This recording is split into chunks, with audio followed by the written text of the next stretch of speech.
بسم اللہ الرحمن الرحیم۔ السلام علیکم۔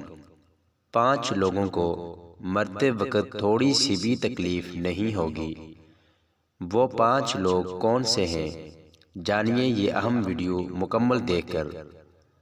نزا کے وقت مسلمان کو جو تکلیف ہوتی ہے اس پر اللہ رب العزت کی جانب سے نیکیاں عطا کی جاتی ہیں، جیسا کہ سنن ابن ماجہ میں روایت ہے۔ حضرت عائشہ رضی اللہ تعالی عنہا سے مروی ہے کہ رسول اللہ صلی اللہ علیہ وسلم ان کے پاس تشریف لائے، اس حال میں کہ ان کے پاس ان کا کوئی قریبی رشتہ دار موت کی سختی میں مبتلا تھا۔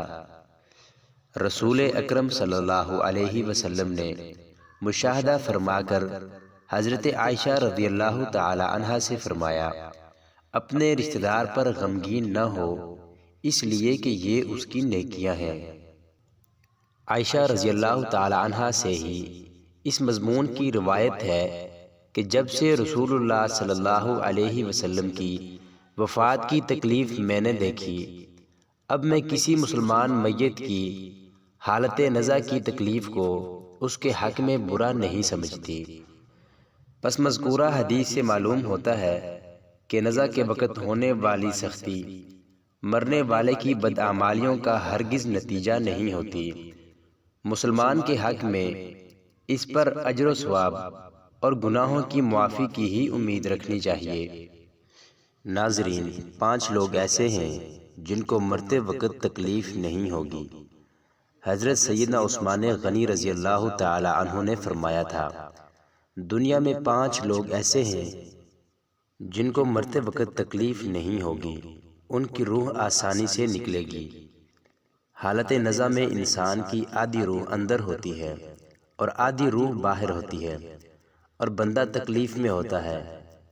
اس وقت انسان کو پیاس اتنی لگتی ہے کہ انسان یہ چاہتا ہے کہ سمندر کا پانی پی جاؤں، اور اگر بالفرض 7 سمندروں کا پانی وہ پی بھی جائے پھر بھی اس کی پیاس کبھی ختم نہیں ہوگی۔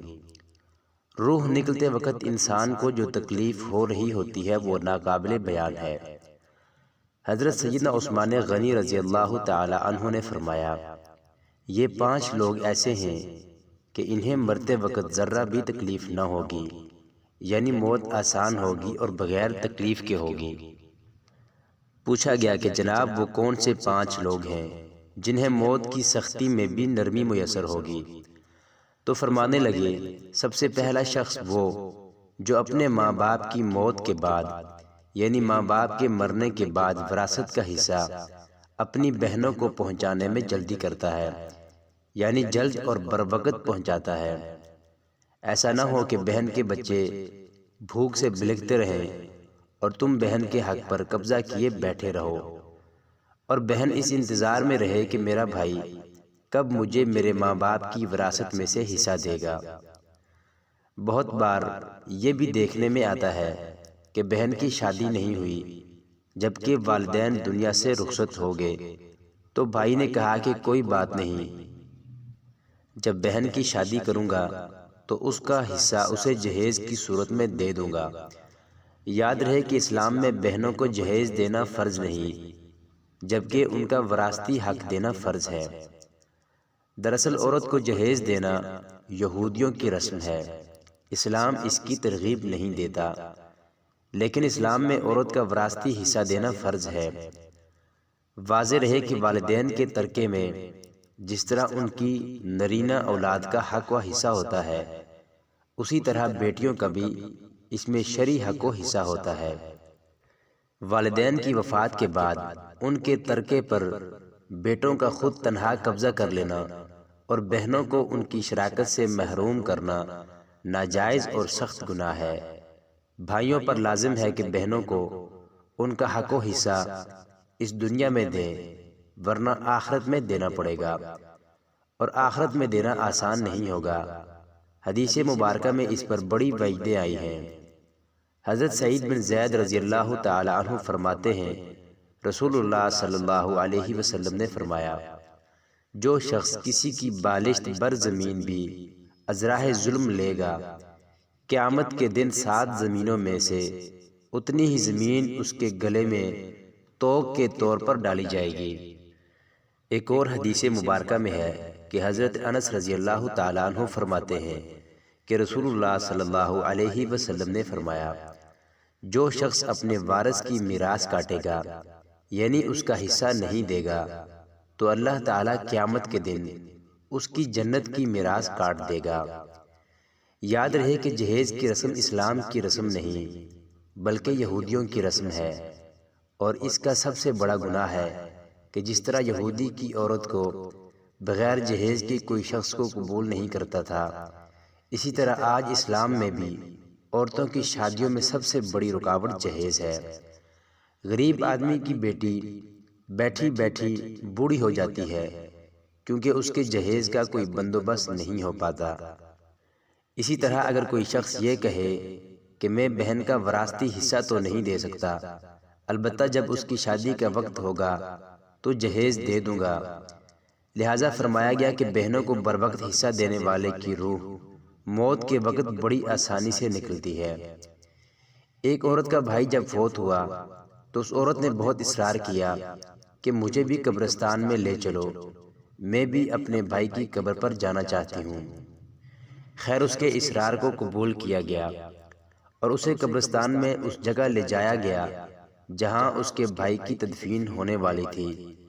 اس کے دیکھتے ہی دیکھتے میت کو قبر میں اتارا گیا اور اس کے بھائی کو مٹی کے سپرد کر دیا گیا۔ جب دعا کی باری آئی تو تمام عزیز و اقارب جس کے سامنے اس روتی ہوئی بہن نے آسمان کی جانب اپنے ہاتھ اٹھائے اور آسمان کی جانب دیکھا، اس کا دل رو رہا ہے، آنکھیں چھم چھم برس رہی ہیں۔ اس نے ایک ایسی دعا کی لوگوں کے مردہ ضمیر کو جگا دیا۔ روتی ہوئی بہن نے آسمان کی جانب دیکھ کر فرمایا کہ اے میرے مالک انصاف کرنے والے، آج میرا بھی انصاف کر۔ رو رو کر کہنے لگی، میرے مالک تم میرے اس ظالم بھائی کو اپنی رحمت سے دور رکھنا، ایسے دور رکھنا جیسے اس نے میرے والدین کی وراثت سے مجھے دور رکھا ہے۔ میرے بچے بھوک سے بلکتے رہے لیکن اس ظالم کو میرے بچوں پر ذرا بھی ترس نہ آیا۔ میرے بچوں نے بڑی غربت کی زندگی گزاری ہے جبکہ میرے اس ظالم بھائی کو کبھی بھی حیا نہ آئی، کبھی بھی رحم نہ آیا کہ میں اپنی بہنوں کی وراثت کا جو ان کا حق ہے اسے ادا کروں۔ اے میرے مالک تو آج انصاف کر دے، اور جس طرح سے اس نے میری وراثت کے حق سے مجھے دور رکھا ہے اسی طرح تو اسے اپنی رحمت سے دور کر دے۔ تو ناظرین، صرف ایک لمحے کے لیے دل پر ہاتھ رکھ کر یہ سوچیں کہ جب ہم اپنی بہنوں کو ان کی وراثت کا حق ادا نہیں کریں گے تو کیا ہماری بہنیں ہماری مغفرت کی دعا کریں گی یا جہنم کی؟ بہن کے لیے ظالم بن کر مریں گے یا مظلوم بن کر؟ ناظرین، بہن کا حق کھانا ایسے ہی ہے جیسے خنزیر کا گوشت کھانا۔ دوسرا وہ شخص جس کی روح مرتے وقت بڑی ہی آسانی سے نکلے گی، فرمایا کثرت سے صدقہ کرنے والا شخص، یعنی ایسا شخص جو اللہ کی رضا کے لیے اپنے مال و دولت میں سے یوں صدقہ کرتا ہے کہ جب وہ اپنے ایک ہاتھ سے کسی کو دیتا ہے تو دوسرے ہاتھ کو پتہ بھی نہ چلے، یعنی دوسرا انسان وہ ہے جو کثرت سے صدقہ کرے گا تو اس کی موت کے وقت اس کی روح آسانی سے نکلے گی اور جان کنی کا عمل اس کے لیے تکلیف دہ نہیں ہوگا۔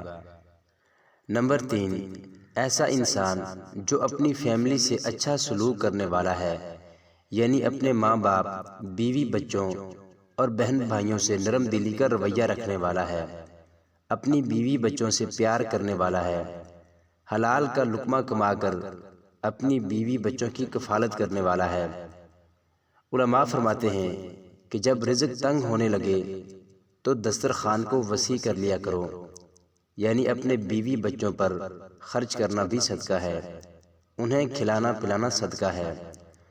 لہٰذا ایسا شخص جو اپنی فیملی پر خرچ کرتا ہو اور ان سے حسن سلوک کرتا ہو تو جب وہ دنیا سے رخصت ہوگا تو اس کی روح نکلنے میں آسانی ہوگی اور اسے کوئی تکلیف نہ ہوگی۔ اسی طرح حضرت عثمان غنی رضی اللہ تعالی عنہ نے فرمایا جو شخص یہ سوچ کر نماز ادا کرتا ہے کہ جو نماز وہ ادا کر رہا ہے وہ میرے نبی صلی اللہ علیہ وسلم کی آنکھوں کی ٹھنڈک ہے، نماز دین کا ستون ہے، نماز مومن کی معراج ہے، اسلام اور کفر میں تفریق ہے، تو 5 وقت کا نمازی موت کے وقت کسی قسم کی سختی میں مبتلا نہ ہوگا۔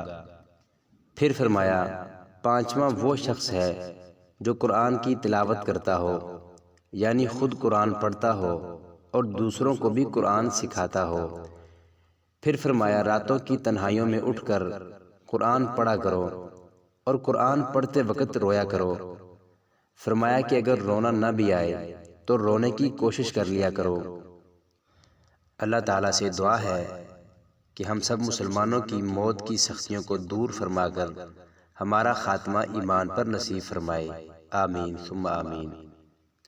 ناظرین، کمنٹ باکس میں اللہ تعالیٰ کے 99 ناموں میں سے ایک نام ضرور ٹائپ کریں۔